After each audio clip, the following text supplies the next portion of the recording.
गोजोननाय मोनदों जे उदालगुरि प्रेस क्लाबनि जिथु मावख' बेखौ दिनै गोदान लुखांनाय लोगो लोगो बेखेवनाय जाबाय। बेखौ आं प्राय 10 बोसोरसो सिगाङाव बेयाव प्रेस क्लाबनि अफिसाव फैदों। बे समाव बेनि अफिसा जोबोद बायला जिरामोन, खामानि मावनायनि मोनसे परिबेख गैयामोन।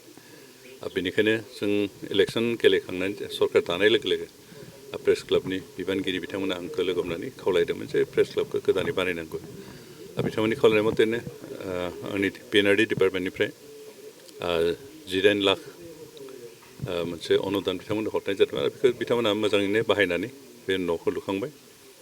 आसलथे 19 लाखआव दिनै जिबायदि न' नुदों 19 लाखआव बेसेबांखिनि न' बानायनो हानाय सम्भब नङा। खिन्थु थेवबो बिथांमोना जिहेतु गावनो बानायदों प्रेस क्लाबनि सोद्रोमाफ्रानो बानायनायखाय बिथांमोना प्रफिटनि खोथा सिन्था खालामासो न'खौ जेसेबां नांगौ जिबायदि माबा नांगौ बेबायदि बाहायबाय बाहायनानै फैसा बाहायनानै खामानिखौ मावबाय जोबोद मोजां जादों।